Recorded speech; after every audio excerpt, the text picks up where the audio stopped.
Hello and happy Saturday. Yes, the flute is here. The champagne flute is here because tonight for BS and a beer, well, unlike yesterday, in theory, we have a fruit style beer, which is one that you often serve in a champagne flute, similar to like a wine or a champagne. But we are going this episode, we are going down under, but to the other side of down under, and I slide it in for dramatic effect. We have a New Zealand beer. This is, and I love a pun, Boysenbeery, an ale brewed with boysenberries. This is old. I got this a long time ago. As you can see, the best before date isn't even printed on this. But this is from Invercargill Brewing Company in Invercargill, New Zealand. Let's see, redolent of a Belgian-style Kriek beer, Kriek being the tart and sour cherry, with a kiwi twist, a lightly flavored wheat beer brewed with a generous serving of berries to create a dark red brew with a pink head. I'm going to assume that, but I copied and pasted. It says bead. 180 kilos of boysenberry that we put into every 1,200 liter batch. That's a lot, but I don't know the percentage for Imperial. But again, this, and I don't know if I've said this or not, but this is coming from 2014. So let's see. Let's see if we get lucky or if we have to go to the backup one yet again. Hang on a minute. Nope, unfortunately not. Nope, that is... Man, we are just swinging and missing with the latest ones. Oh, that is just... Again, but that's one of those, I did kind of expect it. It's a lower alcohol percentage, it's a lighter style of beer, and it was 11 years. And unfortunately, the Boysenbeery from Invercargill will not be consumed tonight, so don't worry, I will be back in a moment because there is backup beer number 2. Okay, we are back for take 2, and now we have replaced the flute that unfortunately contained the smell of that as I was pouring it down the sink. It did not get any better, let's put it that way. That was just unfortunate. But the comically oversized Snifter is back, and now we slide in backup beer number 2. We're going California this time. It is Stone Brewing from Escondido. This is an old one, and I've had this before, and it is delightful. This is the Stone Farking Wheaton w00tstout. It is a collaboration between Greg Cook, Drew Curtis, and a guy right there, Will Wheaton. This is, what year was this? 2016, as you can see right there on the bottle. This is 2016. Drink fresh or age at cellar temperature. Well, that's what I did. Contains pecans and wheat. And these are ones, they've actually come under fire a little bit because their labels, there was question about lead in the paint. And since it's California. But this one here, 2016, 9 years old, clocks in at 13%. And we have got, let's see. All right, we're back in good stead. We're back, baby. We're gonna have us a brew. Oh yeah, and it's again 13 in a 22-ounce bottle, or as in the parlance of the, I'm not going the whole thing, of the home brewers, they call them bombers, the 22-ounce beers. Let's see, what does the blurb say about the Woot Stout before we flip the camera and talk the nonsense we're going to talk about?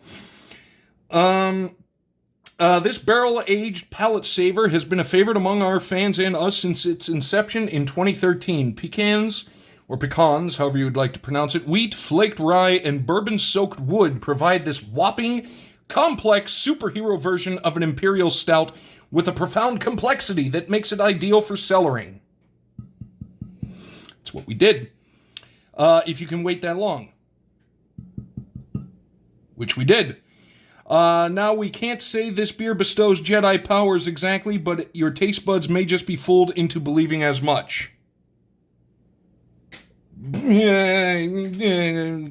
Jedi powers, and what's the point? All right, well, we are going to flip this around because this is actually going to be good. And, yeah, we'll see how this one goes. Hello, everybody. We're back over here. At least I'm over here. Man, 2 in a row. And I had gone 6 with no issue, but, you know, how many, it's the old adage, how many times can you go to the well before the well runs dry? So, unfortunately, the Invercargill Boysenbeery is not to be, but we have Stone, let me actually get it right, Stone Farking Wheaton w00tstout. Farking Wheaton w00tstout. Let's get, you know, come on, let's be a little, come on, Zach, let's do this proper. Let's do whatever you're trying to do justice here. We've got our snifter, and also, one thing I learned when I was on the bourbon trail in Kentucky, when you sniff, if you keep your mouth open just a little bit, but still sniff, it actually enhances the aroma. So you can get more of the flavors. So it's like you just have your mouth open and then just breathe in. And it does change the aroma. It's actually kind of cool. But what do we got here? Coffee, which is standard for any sort of Imperial Stout or Porter. You're going to get some sort of roasted malt coffee flavor. It's when you roast anything like that, you're going to get that distinct bitter taste. That's just the way it goes. I feel like I should have a wingback chair in a fire. Some sort of Doberman. Not as strong a flavor as I was expecting, honestly. Like, it's weirdly mild. That's very odd. Like, I think it should be a little more robust, but flavor-wise, very, very mild right at the start. Hold on, let's have a little more.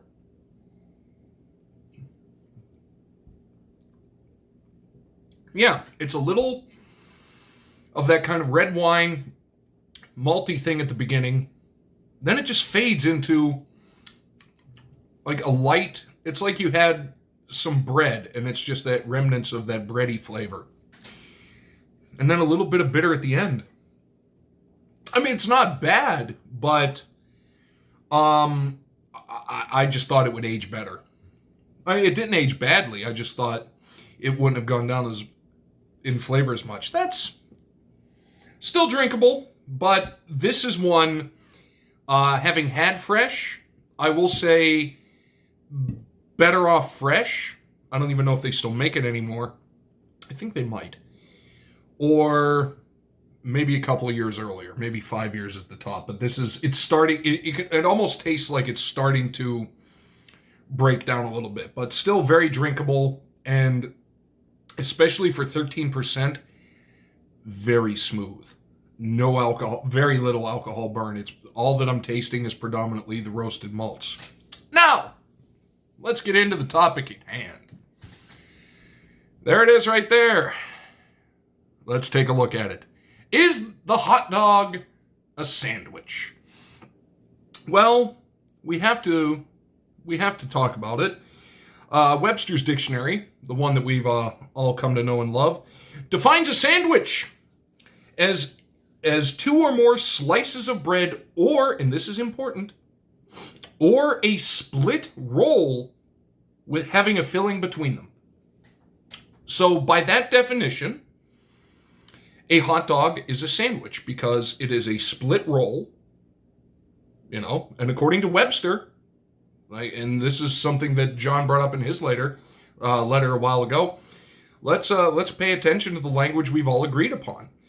So, but I don't know. And I think this is an interesting and fascinating debate because it's not just hot dog versus sandwich. It's also burger versus other things. Why? I don't understand. Why are there so many different names for what is essentially the same thing? So, if you look at Webster's definition, 2 slices of bread or a split roll having a filling between them.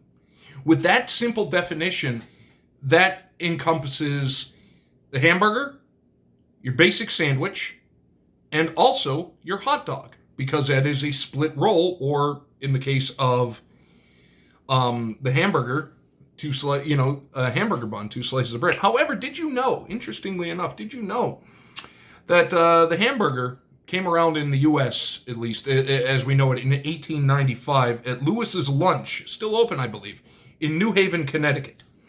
Here's a picture of what it is today and what it was back then as well. As you can see, the original hamburger in the United States served at Lewis's Lunch since 1895 was originally and still to this day on 2 pieces of bread. Now, this kind of enters the other debate. Sandwich versus the hamburger. Why the difference? Because by the technical definition, a burger is still a sandwich.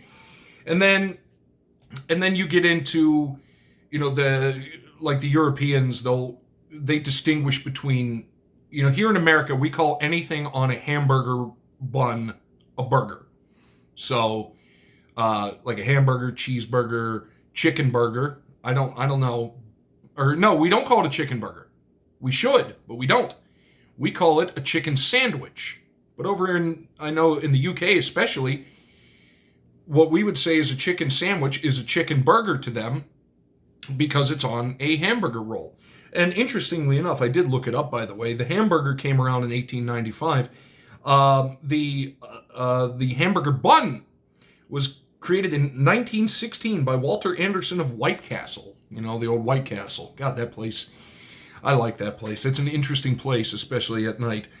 So yeah, that's what I think. In all honesty, by that definition. But now a taco, that right there, because that is not a split roll, nor is it 2 pieces of bread, you cannot consider a taco a sandwich.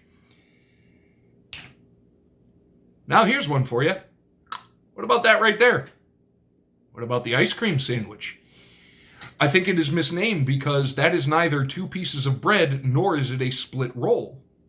It's more of a cookie type thing, or a biscuit for the Europeans. The ice cream sandwich isn't a sandwich. And honestly, don't get me even started about the abomination that is the open-faced sandwich. It's not a sandwich, it's a meal. And I think, honestly, Webster should have added on something to the definition of sandwich. Let me take a pause for my cause for a minute. Actually, no, I'm going to finish my thought before I do this. Webster should add something on to the definition of a sandwich. If it requires a knife and fork, I don't believe you can consider it a sandwich. At that point, it becomes a meal. So, as much as the great open-faced sandwiches of diner history, the hot meatloaf, the hot roast beef, the turkey, and then for the fancier people, the hot brown sandwich. No, it's not a sandwich. You can call it an open-faced sandwich, but essentially it is a meal served on 2 pieces of bread, not a sandwich. Don't call it that. Don't call it an open-faced sandwich because it's not what it is. Cheers. And even so, open-faced. We need a better term for it. Well, let's get a little cheers in and go from there.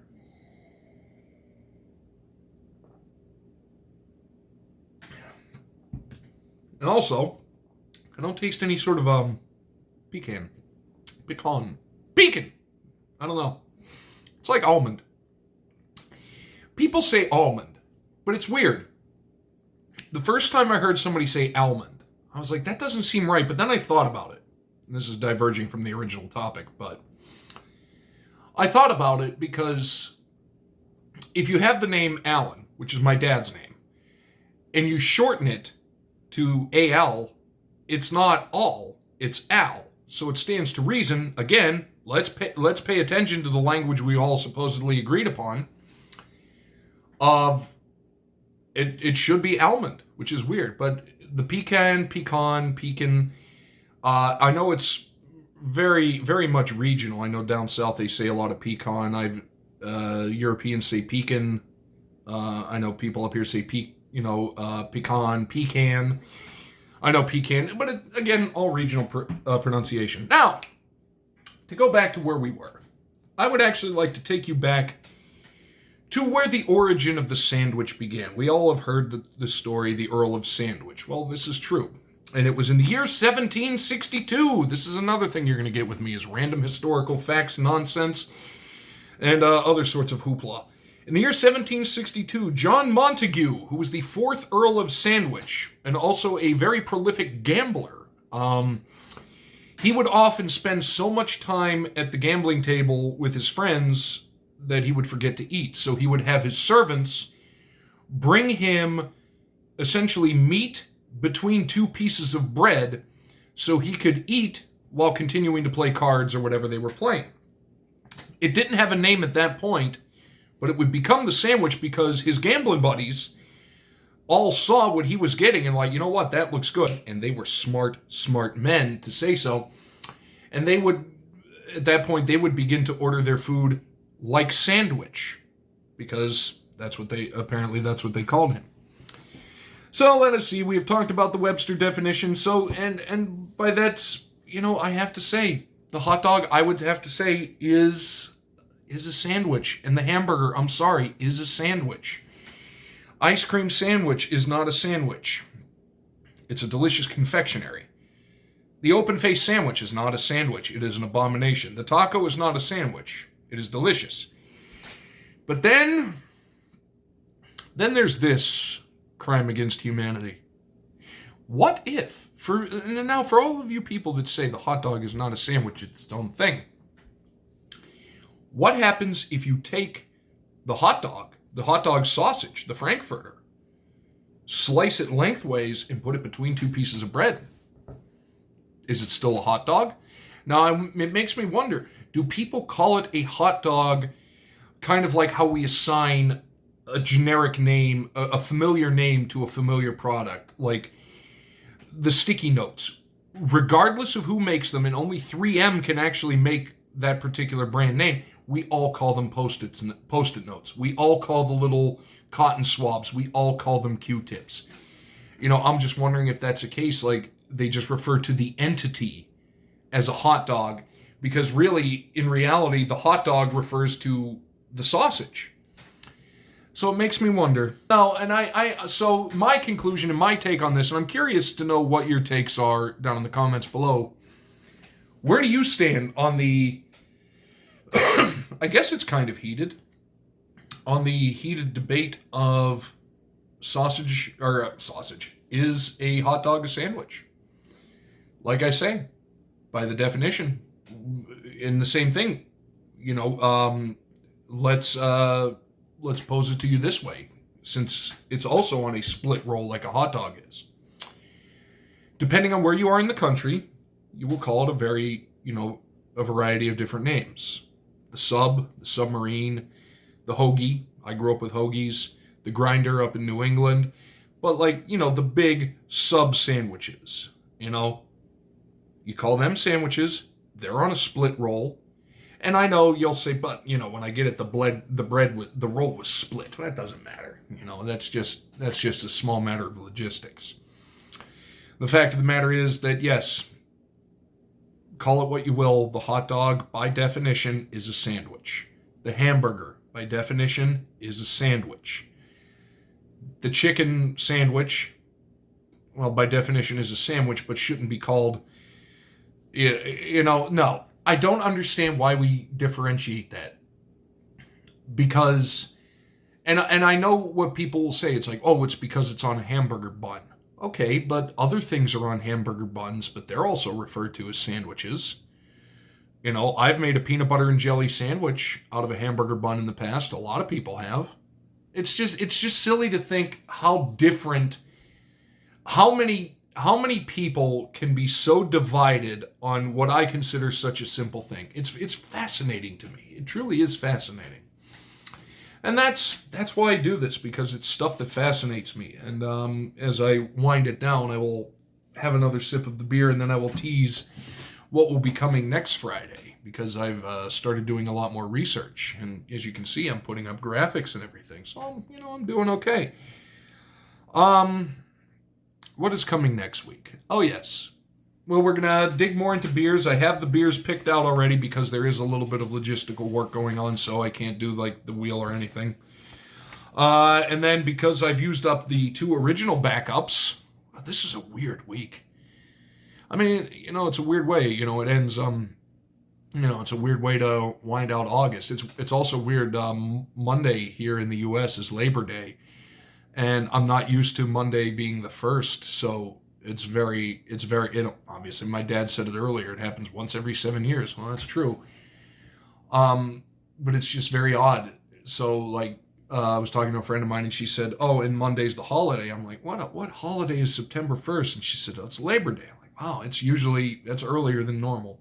Yes, much research is going on, and it's going to be fun. But I'm just enjoying this. The simple act of sitting here rambling at you guys for 15 to 20 minutes. It's fun. It really is fun. Plus, the good thing is I'm clearing beer out of the cellar. This weekend at a really good clip. Oh, that's why I started rambling about Labor Day and all that, because it's a weird way to wind out August with the 2 initial beers being rancid to the point of undrinkability. But that's going to do it. I'm going to have another sip, another one. If anybody's having one along with me, cheers. And if you are, I am curious. If you are, let me know in the comments what you're partaking in. Is it a beer? Is it some sort of spirit? Is it a bottle of iced tea? Who knows? If you're having one along with me, let's raise our glasses or containers. Cheers to you guys, because this is a lot of fun. And then I'll tease next week, and then I'll leave you with the weird thought for the day. And then I'm going to get out of here. So, as is the way with whatever I've been doing here. So, cheers to you guys. Made a little Michael Bay lens flare there. That was awesome. That is nice. And as it warms up, a little more flavor is starting to open. And the alcohol is becoming a little more prevalent. We're getting a little more of that sweetness. A little more sweetness. And also, I can't quite put my finger on it. And this is a weird thing to say, but it's almost slightly metallic. I don't know what that is. It's not unpleasant. It's just unusual. But yeah, well, I'm going to finish off the rest of this and finish off watching Singularity Digital Art, Maiden's World of Wax's other channel. He's running a movie on Saturday nights, 9:30. So I'm going to go check out the tail end of the video, and I hope you do as well. And I'm glad, and thank you guys for taking the time to spend 20 minutes here with me. This is a lot of fun.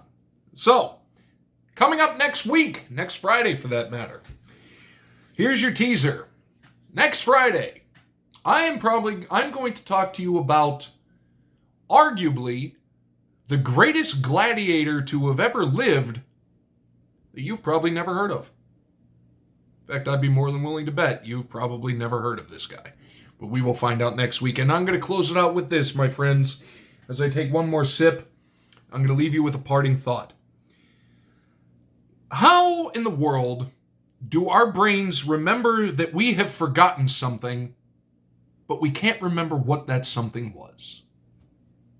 Good night, everybody.